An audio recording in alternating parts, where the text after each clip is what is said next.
Welcome. I'm Pamela Rickia from livingjoyfully.ca, and today I'm here with Ali Walker. Hi, Ali.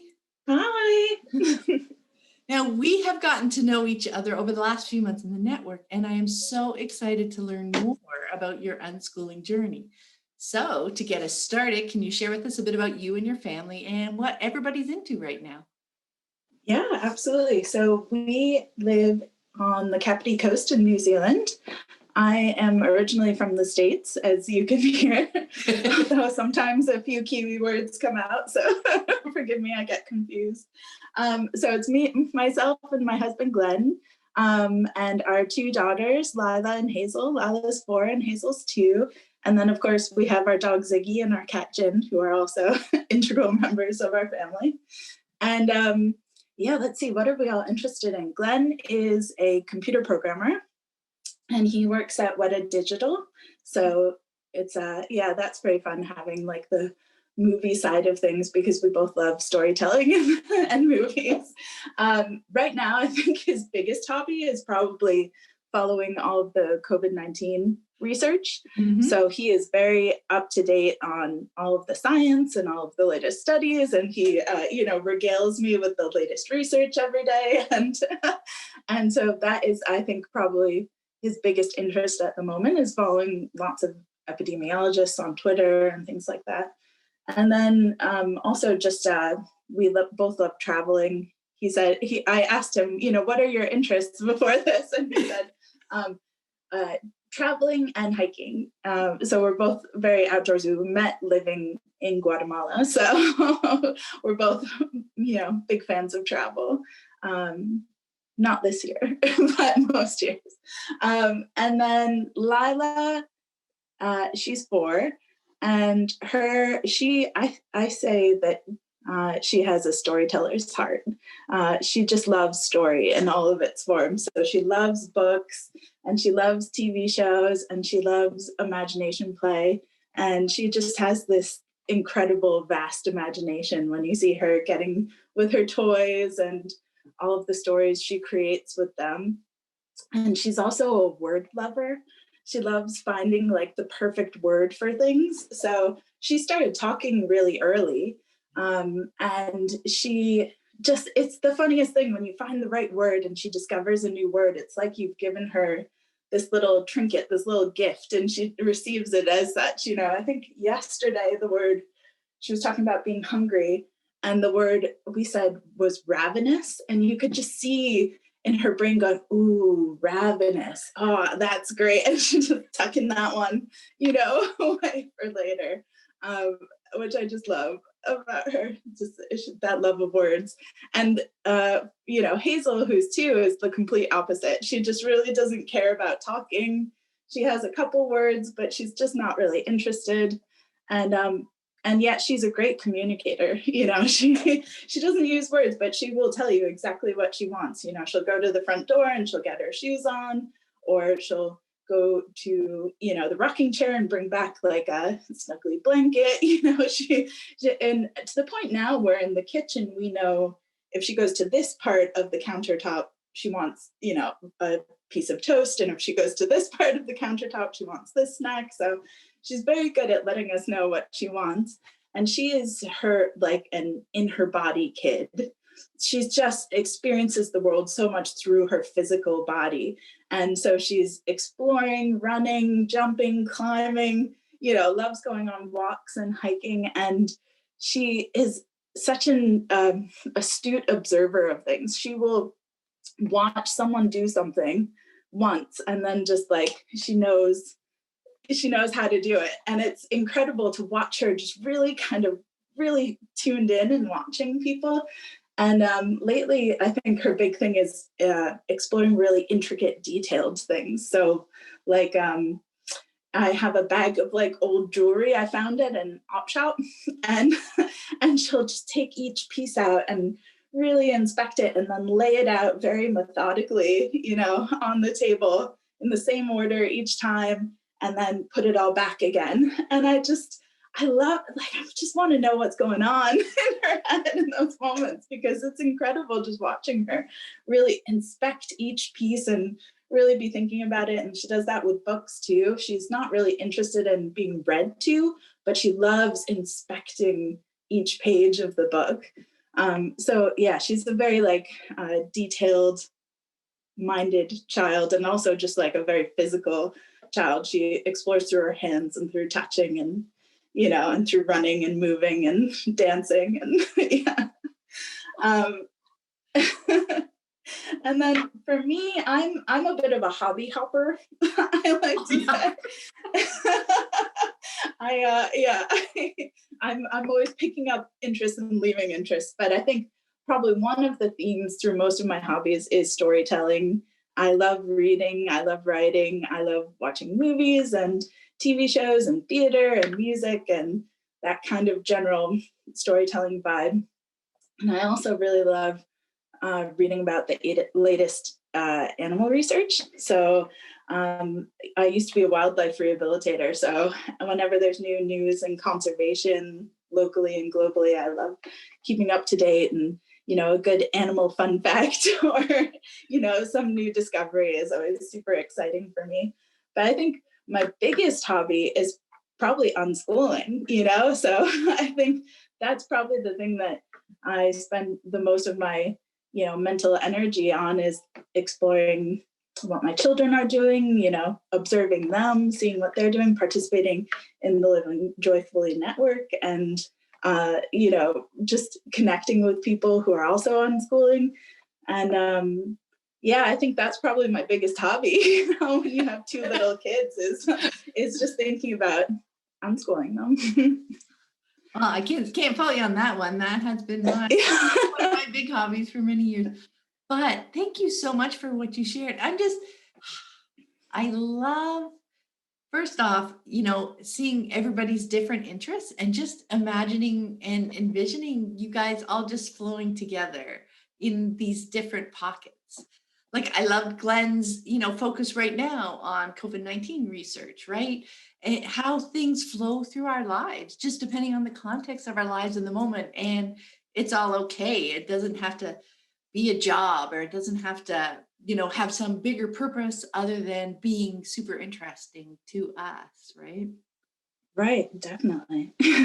And then listening to the way you described your kids, oh my goodness, like what hit me so much is like that unschooling piece, like you're observing them, right? And you see so much of who they are through what they're choosing to do, like knowing that a new word is just delicious for Lila, right? And being able to have that conversation and bring that to her, and recognizing Hazel's clues. Like you said, she communicates so well physically, like has a whole different approach to the way she engages with life, right? So being able to notice those and use those just as equally, value them just as equally as words from somebody else saying, oh, I want a nurse. Oh, I want to go outside. Oh, I want this from the kitchen. Like there's no judgment as to a better way to communicate at all. They're both really embracing who they are and just like living that fully. That just sounds so wonderful, Ali. Yeah, definitely. I think that's like so important, is that really just valuing the things they value, and communicating and interacting with them that way, instead of trying to make Lila more like Hazel or Hazel more like Lila, both of them talking more, both of them doing more physical things. It's like just letting them kind of each shine in their own way. Yeah, and it doesn't preclude them picking up the other things, but what it does is it really shows respect for who they are, right? And letting them go with their strengths that are right now without any judgment, because like you don't want to put them in that box either, right? That's the wonderful thing, is you can fully embrace who they are and respect that and work with it and be with that, and also give them the space to grow. Like that's one of the things I love about the focus on curiosity, is it's just so interesting to see where they go, what they do when they wake up the next day, isn't it? Because you just kind of never know. the most exciting thing. So I would be curious as to learn how you discovered unschooling and what your family's move to unschooling has looked like so far. Yeah, it's been kind of an interesting backwards journey almost for us, because we've been coming at it in little steps in my mind for years, even before having children. Mhm. So the first real awakening for me was Glenn and I used to be big fans of the Wellington International Film Festival. And so we'd go see like 30 movies in 2 weeks. And I would get the, brochure, and I'd select all these ones. And there was one that we went to go see called Being and Becoming. And and it just blew my mind. It was all of a sudden, I hadn't ever asked the question, why do we go to school? I hadn't really even begun to think about that. And it was one of those things that, and I've experienced this many times in my life, that once you see it, you can't unsee it. Yes. Once that question's asked, you can't unask it. And it turned into like a month-long deep dive for me of reading about why school is set up the way it is, and reading how children learn, and just all of the books and videos I could find. And I was fascinated by it. And we didn't have children yet, but I just thought, this would be so cool. I just kept thinking, doesn't this make so much sense? And of course, I come from a primatology background, and so I'm a very big fan of the kind of like natural way of rhythms of life and family dynamics. And so all of that was already very appealing to me. And so it was kind of like these two worlds collided.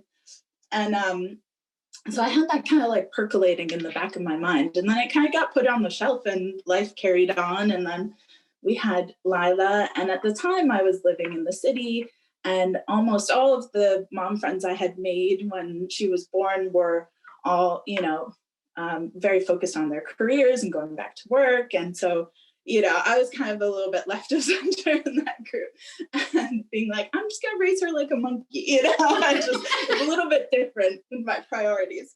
And so but at the same time, I was kind of living this dual life where, I kind of was on the treadmill a bit of what is expected of us with Lila. And at the same time, I was listening to your podcast, and I was, reading your books and watching YouTube videos, and like doing all of these things about unschooling, and kind of having almost this living daydream of, wouldn't this be great if we did this, but not actually doing it.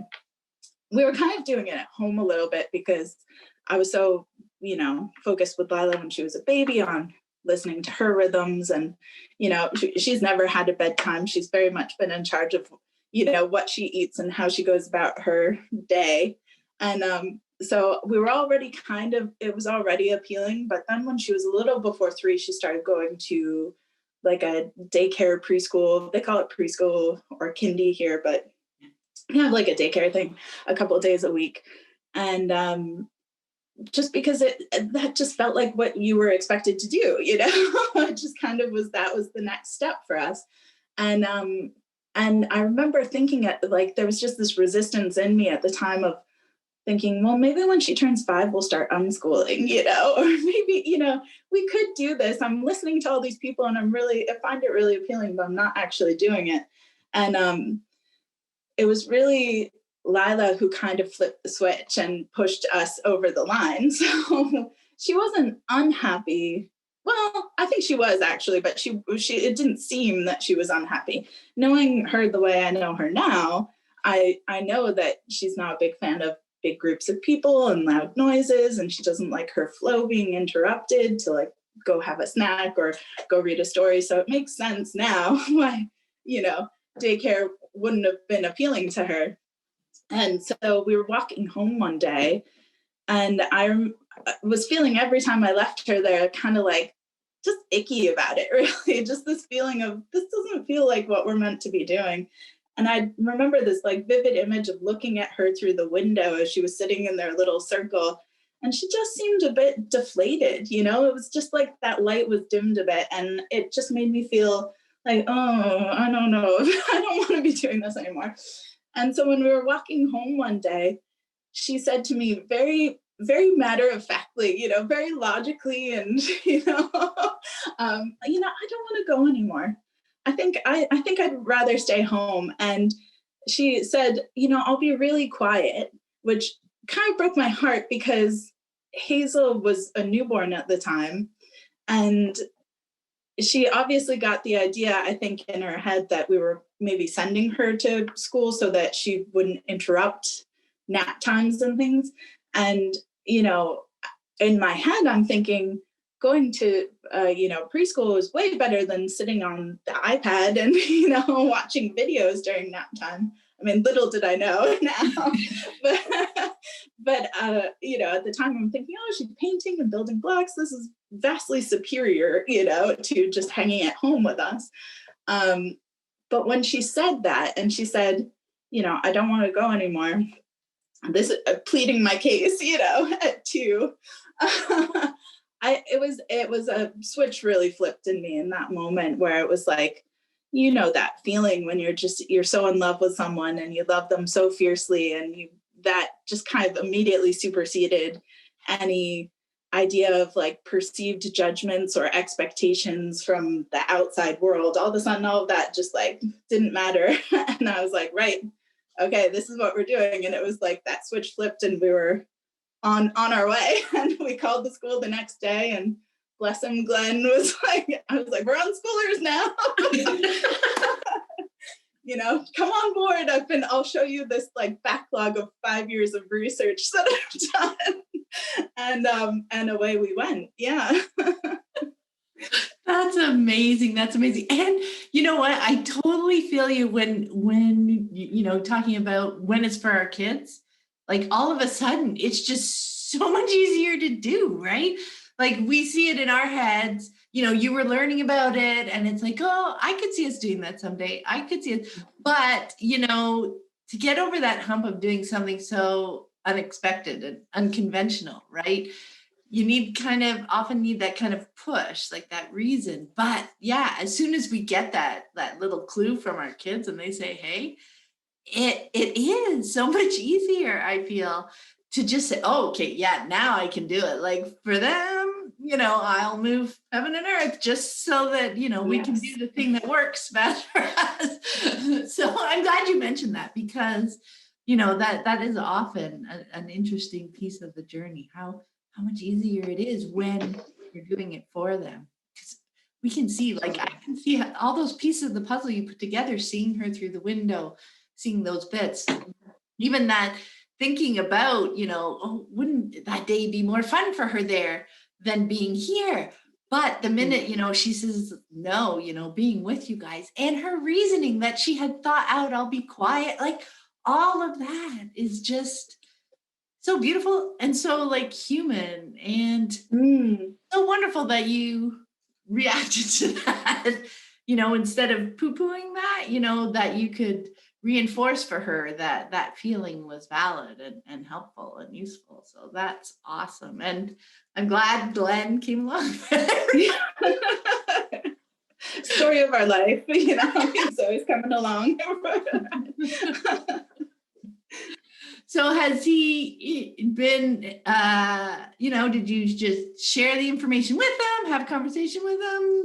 Like, did he come to understand what was going on pretty easily, or what did that look like a bit? Yeah, well, I mean, we were lucky that we saw that documentary together. Yeah. And then I mean, for every hobby or interest I have, he kind of just listened to my brain dumps on him about, oh, did you read this and listen to this thing? And isn't this fascinating? And what do you think about that? So I've been kind of talking his ear off about the idea of it for ages. And, he met me when I was a wildlife rehabilitator in Guatemala. So I've been talking about, primatology and parenting for our whole relationship. So he kind of understood. I think he got the clue very early on that I was probably going to raise our children in a very primatological way. So I don't think it was a huge shock to him that I wanted to do this.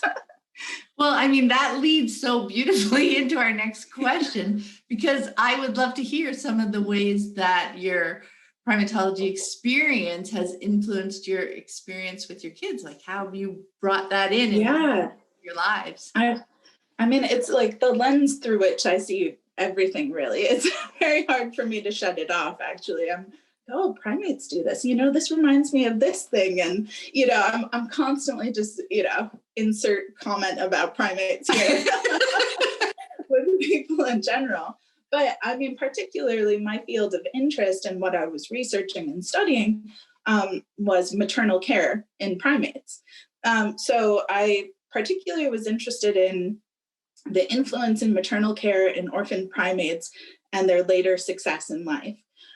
So what happens quite often is that people think baby monkeys make good pets and they get taken from their mothers. And when they're rescued and rehabilitated, you have to create some form of maternal care for them or they won't be successful. And so the best case scenario is that you can pair them with another member of their own species who will kind of act as a surrogate for them. But if you can't, then that's when humans get involved and we kind of create that bond for them. But so a lot of rehabilitation centers kind of are islands into themselves and they don't share this information. So that was really what my research was trying to help them kind of connect and share that information.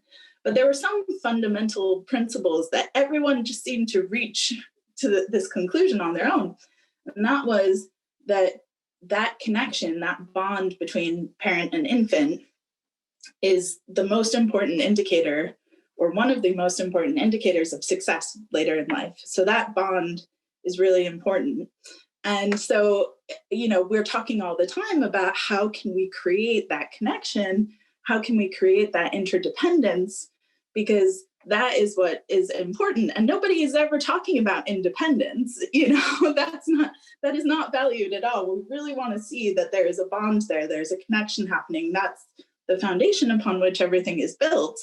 And so then fast forward to having human children and everybody's talking about, are they a good baby, quote unquote, are they a good sleeper? And it's all about how little do they need you?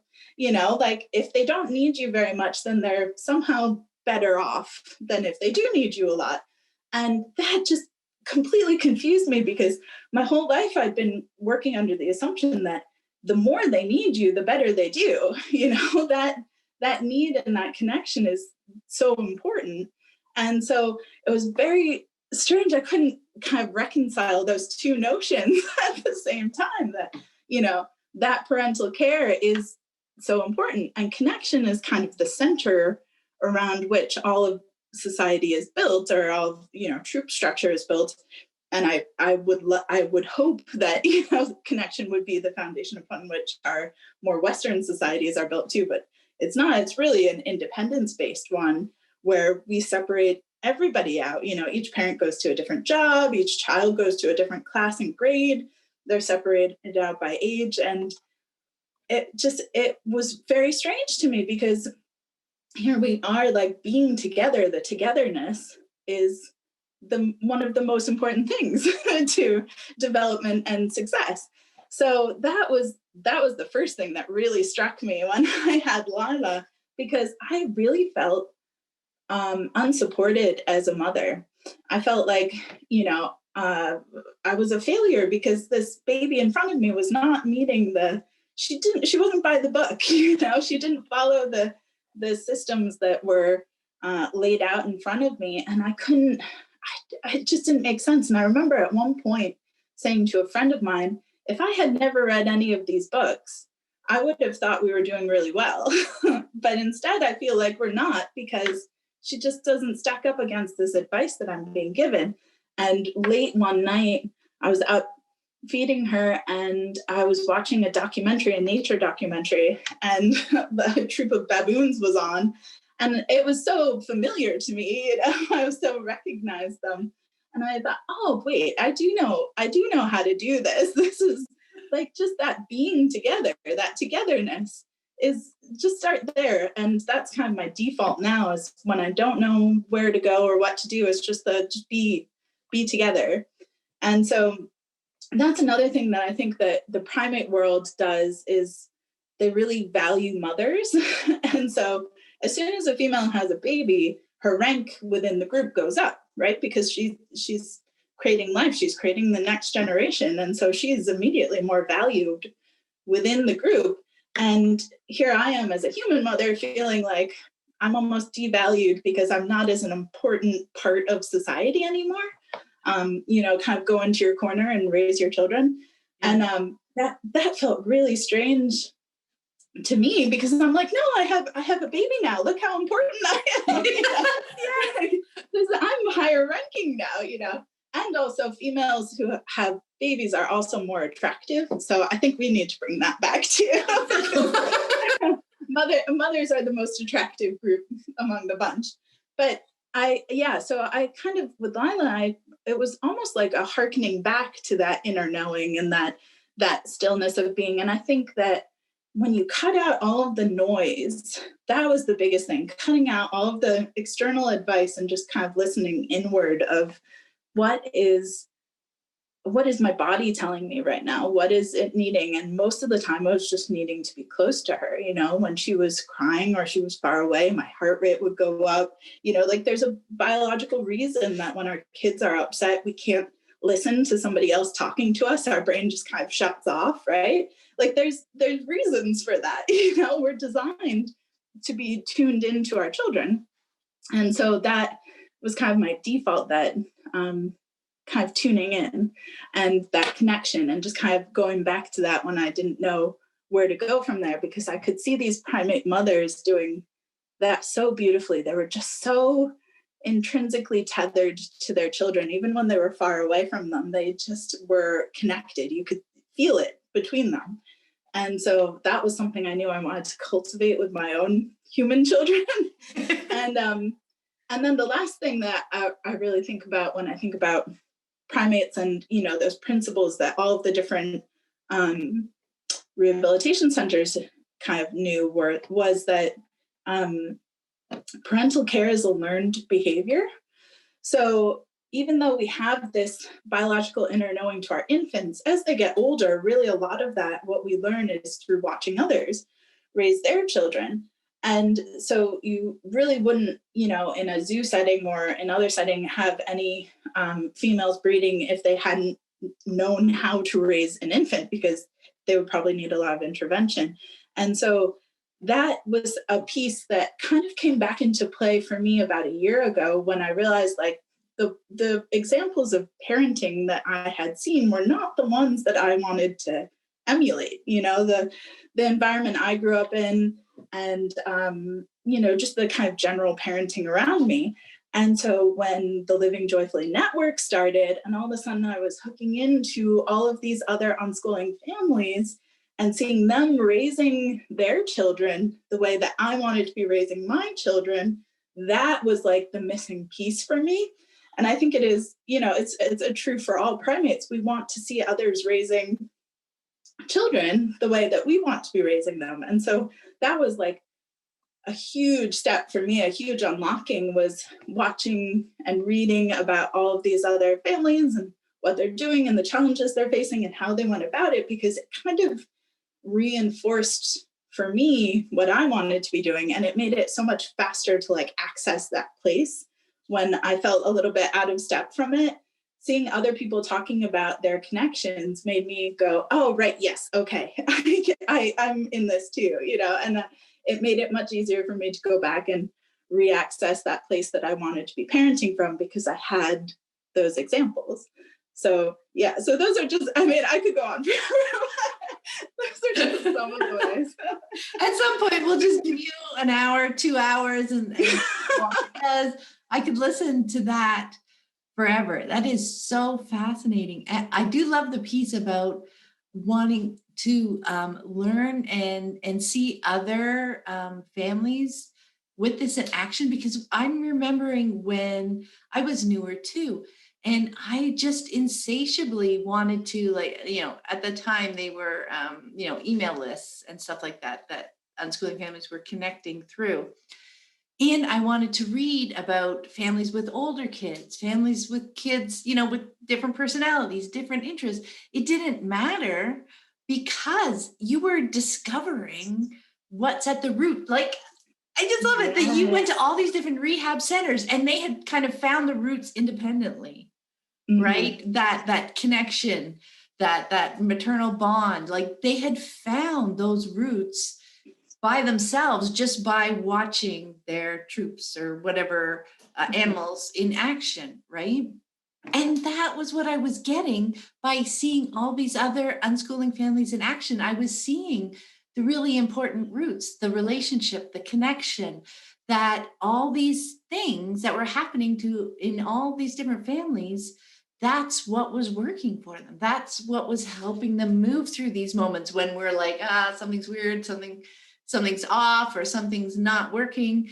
Getting back to that connection, getting back to engaging with our kids, right? Because we can get stuck in our head when we're starting to worry about something. But yeah, I've Totally. never heard about it in that context. That's brilliant, Ali. Well, I think, we do get kind of stuck in like the kind of more, not superficial, but like top layer of it, where we look at other people doing things like, painting or whittling or some cool activity with sea glass or whatever it may be. And you think, oh, well, that's really cool. That's what I should be doing. But no, it's not what they're doing, it's who they are to each other. It's that deeper level of that connection, that regardless of what they're doing it, and for us a lot of the times it looks like sitting on the couch watching YouTube videos together, but it's that connection to each other, that kind of tether that I was talking about, you see these primate mothers have with their children. And so it could be any activity, but it's that being, that stillness of being together, that I love seeing other parents doing, and it just helps me click back into it so well. Yeah. Two things bubbled up for me there. Number one, it took me right back to your story about Lila and thinking, oh, she should be having more fun there because they're doing the painting, they're reading stories, they're doing all these cool things, that surface level stuff that we think, oh, that'll be fun. That'll be fun. And yet she's Yes. pulling and wanting the connection, right? So that's a really cool piece. And it's also why I love the intro parts, because I love with different families sharing what everybody's interested in. I love to see the variety. So I hope that it helps people realize that the cool individual things that they are interested in, that's what the value is. Like when not everybody's coming with all the same things, there's no like expectation, there's no judgment of what the interests are. It is a beautiful way to look at who they are, right? The things that they're drawn to help express who they are when they have that judgment-free space to explore on their own, right? Exactly. Yeah. Yeah, that's so beautiful. Okay, so in the network a few months ago, you shared this really great idea that I was hoping you could talk about here, and it was the idea of very important sitting. Can you Mm. explain what that means? Yeah, yeah. This is another thing I've stolen from the primate world. Yeah. But that kind of just that being, that art of the stillness of being together. And I think you can find a lot of people who work with wild animals are very good at kind of at least faking that like deep inner calm, that kind of where you don't want to be moving a lot, you don't want to be doing too much, you want to be quite still and just present and aware of what's going on around you. And when we are weaning baboons into a troop, um, what happens is they start to go for almost like day visits, where they go off your body and they go start playing, and they're excited to be in the group with other babies. And then what happens is the second you stand up or move to even like shifting into a standing position, they're like, what? And they run back to you and jump back on you. Like, where are you going? It's that tether, that anchor to each other. And so it was really funny to me, because it interrupts their flow, it interrupts their play. And I did that a bit with Lila, where I realized that just sitting and being in her space and in a kind of designated spot so that she could just kind of orbit around me and do things. I did it a bit with her, but with Hazel, it was very clear to me. Like I could just see it was that baboon. It was the same exact behavior of I need you to be in this spot on the couch so I know that you're here. No more running about, and I'm going to play with my toys or do whatever I need to do. And I just need you to be here. And so I kind of intuitively knew that that's what she was doing, because I've spent a lot of time with looking at nonverbal communication, and so I knew that's what she was looking for. But I started calling it my very important sitting time, because it was a way for me to kind of signal to myself that what I was doing was very important. And it's so easy to be just internalizing this, like, oh, I'm being lazy by sitting here and just like reading a book or knitting or doing something, instead of, there's dishes in the sink, there's laundry to be done, dinner's not finished, all of these things that somehow feel like they're more important, but aren't really, And so by calling it my very important sitting, it's time to go do some very important sitting, usually right around dinner time, and in the evenings are two pretty guaranteed very important sitting times. And so I started calling it that because it gave me permission to just let go of all of the other things and go, this is what's important right now. And so I was very intentionally and vocally calling it that. Yes. So that I would know that. And then it also helped Glenn, I think, because it was his way to he calls it that, he's like, oh, I think it might be time for some very important sitting. It was his way to signal to me, this is okay, what you're doing. I also agree that it's important what you're doing right now. And so it's just kind of almost like a little signal to each other between us that, like, this is where I'm needed right now, and this is the most important thing I can be doing right now. And so that was how the kind of the phrase came about, was so that I would feel like I've given myself permission that this is the space that my children need me in right now. Yeah. I loved that so much. And it's so interesting because we know, like, that's how you got to the very important piece, because we know it's very important in the longer term, right?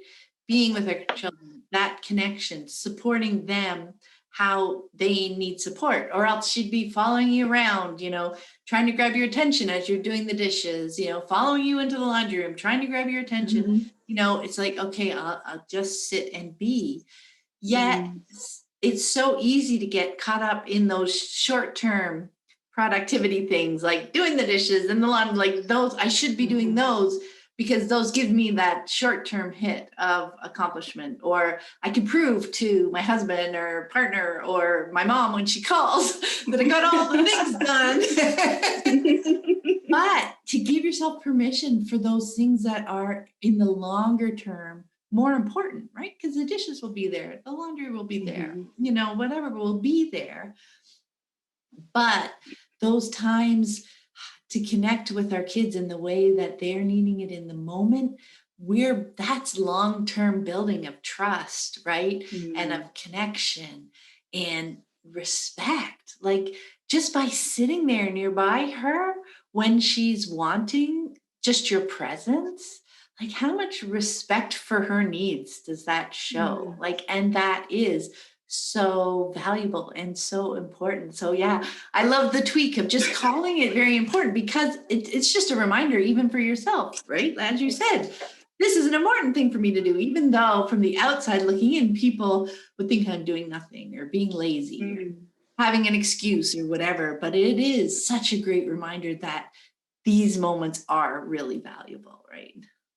Well, yeah, and that's the thing, is that laundry could be done later, and you can, like, order takeaways if you need to, or, whatever it might be. But when you miss enough of those opportunities for connection, it's really hard to rebuild that, and it really is the most important thing to me, is that my children feel like they can trust me and rely upon me, and that I am there for them, and that I don't want to have to try and dig into that when they're older and kind of go backwards. I want it to already be there, so as they move forward. And I think I'm quite lucky, because I've raised so many monkeys, that I know how much they need me. And I kind of came into parenting with the expectation that I would be needed, and that they are my first priority. And also, from a biological perspective, that they are the most important thing in my world, and so that connection is kind of everything. And, when they're older, I'm sure laundry will be easier. And when, there will be future times for all of those things. But I don't want to miss those opportunities for, that connection and that safety and that confidence now. It'll be much harder to do that than it will be to like get into a cooking routine. Yeah. And it all goes back to what you were talking about before too, which I loved, is paying attention to them. Like you noticed the cues and put together, the clues of what was going on to realize that this is what she was looking for. Because, often our kids, even if they are actively verbal, might not get really what they want is for you to sit. Like some will be able to say it, some might process it and figure it out that way. But it is so valuable for us to be watching for the clues, to look at the motivations behind what they're saying, like the words they're choosing, but we know our kids and how they're using language and what they mean more deeply than just the surface again of what the words are, right?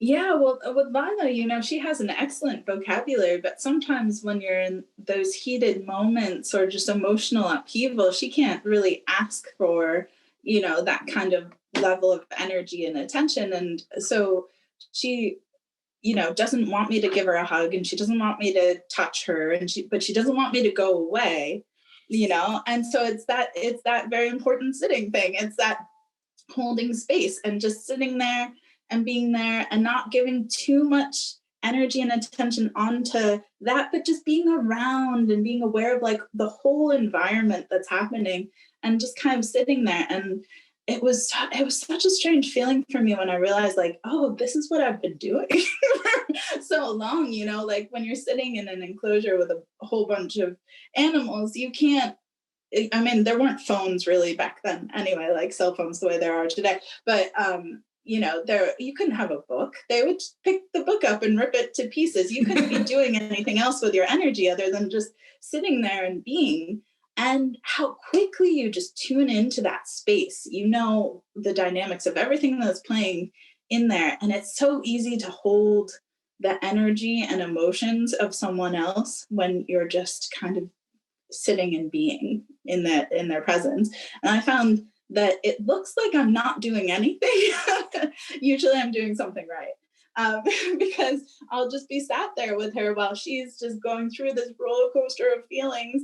And I'm just kind of sat there very calmly, very still, and letting her go through that, and knowing that like having me there, that tether, that anchor that's holding that space for her is what brings her through that moment, and yeah, that's definitely something I kind of, when I get out of step, I look at other primates doing, and they do that very well. That is so cool. And I mean, that reminds me, that was because my kids went to school for a few years, right? I guess Joe was in grade 4, Lissy was in grade 2, and Mike was in JK. But anyway, that was very much the way that I discovered was best for helping Lissy through large emotions for a while. Like you said, if I don't do it now, I'll have to do it later.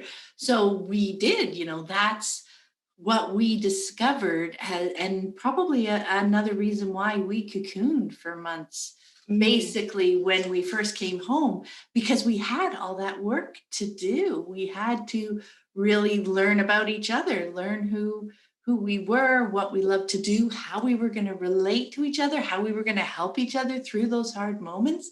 And I discovered, those very similar things, just being with them without the touch, without even the words, but still needing to be there with the energy, with that calm presence, right? That they could feel even while they were storming. So yeah, that was really fascinating. Thank you for sharing.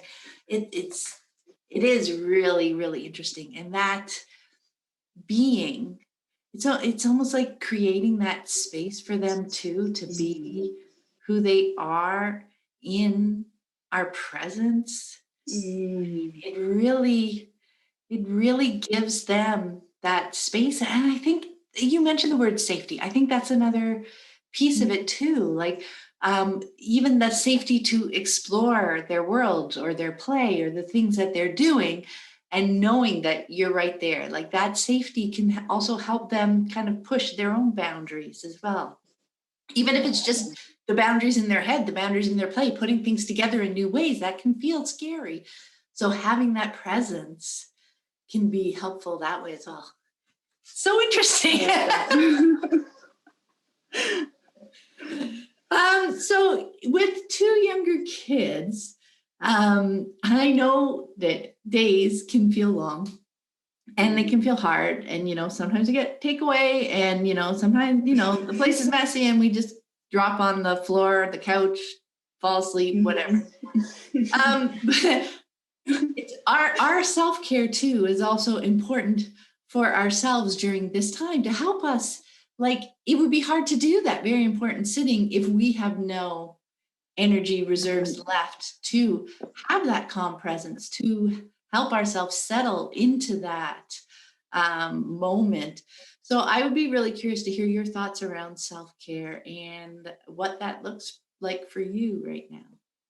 Yeah, I used to have a very strange relationship with like even the term self-care because it kind of conjured up images for me of like going to get a massage or something, like move it something external. But actually the biggest part of self-care for me has been a lot of internal work. And one of the biggest things for me has been just like giving myself permission and kindness to just be okay when things are all kind of all over the place. And we don't need to be in constant state of flow and happiness and excitement and the next thing. And that sometimes things are hard and there's quiet moments and just sitting in that stillness and being okay and not chasing after the kind of this Pinterest dream of what my family should look like or what I this kind of false expectations of what I should be doing, and actually like being okay when things aren't really okay, and just being calm and knowing that it's a rhythm and it's a cycle and that it comes back again and I don't have to chase after it, that it actually will be. And I think settling into that stillness and those quieter moments has been a huge part of my like self-care and mental health, because it makes it so much easier to access that happiness again when you're just letting those expectations go and not expecting yourself to be happy as like something on a to-do list, like one more thing that you have to be doing. Not only do I have to, but I better get that back in there or it kills me, right? Yeah. But I better also be like super excited about it, like, exactly. And that it's okay to not do that. Don't put it on your to-do list, and that was huge. And it just was a huge weight off of me. And it made it so much easier for me to like dive into those moments and appreciate when they came back again, because they always did. And that was just like that, let it be, it'll come, feeling was huge for me, for my self-care. And then on a more practical, like day-to-day standpoint, a lot of the things we do are just doing things in very, very small bits. So I kind of have really simplified like cooking and things like that for me, where I know Mondays is some sort of pasta thing, Tuesdays is like a curry thing. And when I wake up in the morning to like get my coffee, I'll take out the rice and the tin of beans and, and a few things and just put them on. And that's it, like 2 seconds, just put them out. And then throughout the day, I might be making someone a sandwich, or I might be doing something else, and I might just pour those things into a saucepan, or I might chop one piece of broccoli, and every time I'm walking down the hall, I might grab a piece of laundry, or, it's just little bits and not making them big goals and just kind of taking them as they go, because by the end of the day, a meal has appeared, and also because that time right before dinner is usually a very important sitting time. And so, it would have just been making me feel so stressed and anxious to try and be cooking and trying to give that attention to Hazel. And, that wouldn't have worked out at all. And it would have just caused so much more pressure on my day. So just doing things in little bits, and then also being okay when they just don't pan out. like being okay, like we've got 90% of a meal made, but let's go get just like, fries from the fish and chip shop or something, like that's going to be dinner tonight and we'll finish cooking this tomorrow. So yeah, just being really light and really easy, very little to-dos and expectations, doing things in tiny bits. And then a big piece that's recently come in for Glenn and I, we were kind of repuzzling our days and thinking, how do we, Glenn and I, want to feel good in our bodies? And one of them was exercise. And so Glenn started going to the gym again, and we found times in the day that would work well for him to do that. And we got an elliptical cross trainer machine for me because I knew I couldn't. Well, I mean, I could, but I didn't want to be away. I didn't want to go to the gym, and I wanted to be here so that if people needed me to pop in, they could. And so usually our routine now is that Lila will be in the office because Glenn usually works from home. And she works from home with him, and she's got her little setup with snacks, and she brings the activities she wants. It's so cute. And she's like super excited about working from home with him while Hazel has a nap and I go have like a little workout. And there's really no expectation on what I do. I just enjoy like putting on some music and just going for a bit. And I found it's made a huge difference to that like tail end of my day where I just have a lot more energy and a lot more, like you were saying, with the summoning that energy to give, because I feel like I've filled up the well a bit. My cup's been filled up a bit with that time. And what's beautiful about we waited for ages to get an exercise machine because we thought, oh, well, we'll just go to the gym. We could maybe get a babysitter and finally we're like, no, let's just do it the way that we know will work for us. And even on days when Lila can't be with Glenn, she's happy to, like, we have a bed and it's our ellipticals in our second bedroom, guest bedroom sort of place. And so she'll just hang out on the bed and watch a show or do something else. Or, some days it doesn't happen till later. And it's just, we have all this freedom to kind of puzzle it in the way that works best for us. And that's really exciting that we've kind of given ourselves permission to like also take care of ourselves. I know that sounds strange, but like, we were so focused on, this unschooling life being amazing for our children, that it would be giving them permission to follow their joy and follow their passions. But when we realized, oh, wait, we get to do that too, it's for us too. And we can find ways to find, joy in our days and make the days work for us. And we can all make it work as an unschooling family, not just unschooling children. That was when like everything really clicked into place for us. That's the huge part of self-care. Yeah. Oh my gosh, that is brilliant, Ali. I have goosebumps listening to that story those were so many of the pieces that came together for me. Like the big one, like of not giving everything like a big job, doing it throughout the day. It's like, oh, I need this time for the laundry. I need to put it on the schedule and, give myself this time to do this thing. Right. And then you get frustrated when something else comes up during that time. I went through that cycle of learning like so many times those first few years. And you know what, even now, Yep. Don't make it a thing. Don't make it this big thing that I need to dedicate this time to. There really are so many ways that you can do a little bit here, a little bit there, just as it flows through, and it takes the pressure off of it, right? Like even as you said with the exercising, sometimes it doesn't happen at this time. And sometimes, it doesn't look this way, but it's something that you're enjoying and you're giving a priority to. And then you're seeing where it flows in. And maybe some days it's 5 minutes and other days it's 20 minutes, and it's like, it's that whole judgment piece working through that, not only is it okay for us to do it, like this is the family that's unschooling, because that's also a great example for your kids eventually, just to get the message through the way your family lives and learns together, that it's not just something that the kids do. It's a way of living. Like I'm going to be able to live like that as an adult as well. Like my interests and the things that I would like to do have value no matter my age, right? And not only that, where it's important to meet your own needs, but you can meet your own needs without sacrificing the needs of others.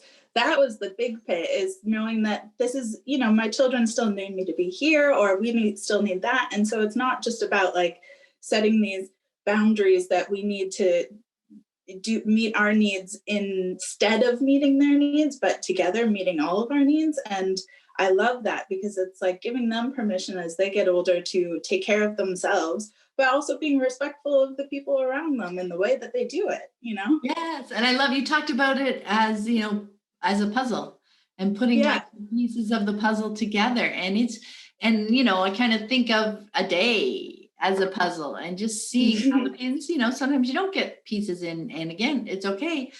And it's just so, at this point, it's just so fun, right? To see how the day unfolds, to see how those pieces of the sitting come up. And that reminded me, because Lissy used to really love me. I don't know, it felt like for a year, to go in the morning when she woke up with a coffee and just sit with her for, sometimes it was 20 minutes, sometimes it was an hour. We just put music on and chat. She'd like come running out, I'm awake, and run back into her room so that I could get coffee and bring in. And like it's just so beautiful. I love that. You're paying attention and giving it value, right? Yeah, it was beautiful. And I had those same things, because I was in the middle of doing something when she came out, and I would remind myself, no, this is important. This is connection. This is just space. And, very often we weren't talking about big things or anything like that, but we were just having that time together. Maybe we'd have music, maybe we'd be talking about the musicians, just whatever conversation bubbled up, but it was that space for it. But anyway, yeah, that was part of the puzzle of putting how that day went together. It was just so fun to see how things unfold. I love that. So what is your favorite thing about how your days are flowing right now? I mean, I think we just talked about it, right? Seeing that, it's that we can live out our days without the rushing is huge for me. We are not morning people. Lila can sleep till 10:30 in the morning sometimes, and Glenn is the same, so it works out really well. But we've got nowhere to be out the door at a certain time, and if the best part of our day is happening at 11:30 at night, we have no expectation that we need to go to bed. There's just no rushing to get places and be doing things, and we've intentionally set up our lives right now that we don't have a lot of external commitments, so the day can just kind of flow however we want it to. And I love that you just never know what the day might be. It could be anything. And one day we're exploring the solar system, and the next day, like under the duvet is like under the ocean, and you just never know what's going to happen, or they might say something or watch something, and that just leads us down this incredible rabbit hole. And so I love that on like that one layer. And then my favorite thing about that flow is like what it means on a deeper layer, which is that there's that safety that you were talking about, that you seeing them have the confidence to just navigate their lives, and that kind of feeling that, we've got them and we're in this supportive bubble where they can be themselves and they can find out what they want, and that they're supported and bolstered up by us. And yeah, it's that feeling of seeing them being, and I think I see this with pretty much every unschooling child I've met, is that they are just these, so different in interests and hobbies and everything, but there's this common thread that they are just these like bright, shining beams of light. They are just so close to their authentic selves and know themselves so deeply. And I love seeing that in my kids. And I also love how, as a family, even when days are hard, we just have this really easy access to joy. It's always right below the surface. Even when we're having a hard week, like we can just access this joyful, playful space so easily. And I always look forward to every day, because even if we wake up and we're having a rough time, you never know when it's gonna change or be different. And that they have the tools to find that, because they're in this safe, confident space, So yeah, I love that. That is wonderful. Yeah, I really do think that's safe space because, you imagine more conventionally, there is so much of the no, don't do that. Come do this right now. You need to do this. And it's about shaping them into another person, like the parents' expectations that now they should be able to do this. Now you need to listen to me, do what I say, all that, versus the exploration of who they are and expressing that and being able to explore, like you just see them exploring. They are just the most curious scientists, aren't they? In that safe space. It's just, like you said, one day it's space, one day it's under the ocean. It's just incredible to watch them in action, isn't it? And the insights, I mean, it's just they're both philosophers, they just have these incredible wisdom. And I think that for me, that they have the confidence and safety and feeling that they can come to me with those things is so exciting, and I want to keep that. And I think when you put that control in, and the kind of control piece, it takes away, it automatically, there's a judgment system on their time, regardless of what it is. And then it kind of creates that disconnect. And then I want them to always feel like I'm the person they want to come to and tell these exciting things to. And that if they're having a hard time, they can come to me, and I'm going to be someone who will hear them and not judge them. And so I think like all of that is the foundational right now, going back to the primate thing, that connection, that's the foundation for everything that comes in the future. And so feeling it like it's almost this physical bond, between us, this connection that we have with each other, and how we kind of all dance around each other throughout our days is just, it's super magical. And I remember it's like, a year ago listening to your podcast thinking, oh, will I ever feel this way? I don't know. Is this something that we can do? Everybody just seems like they're in on the secret of, joy within their families. And when it started to just flow, we started to let go of all these perceptions of what we should be, and just started being ourselves with each other, and kind of letting go of all of that other noise, is when it just started to all just flow together. We were just reacting to the people in front of us and not the people we thought we should be to each other. And that was it. That was the best bit. Oh, that is amazing. Oh, thank you so much, Ali, for taking the time to speak with me. It was so much fun. Thank you. Before we go, where can people connect with you online?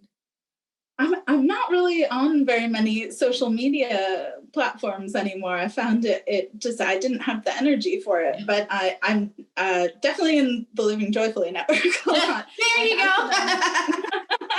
You can definitely find me there. And I can give you my contact details as well if anybody, to put in the show notes if anybody wants to get in touch.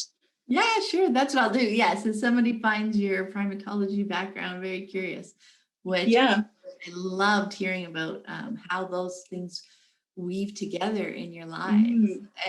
That was fascinating to me. And I can just imagine you just excitedly sharing all these little bits and pieces of connections you see with Glenn, because there she goes again. That's awesome. Yeah. It's nice finding other parents who actually are like, oh, that's cool. And Glenn's like, oh gosh, oh no, not again. Thank you so much, Ali. Have a wonderful day. You too. Bye.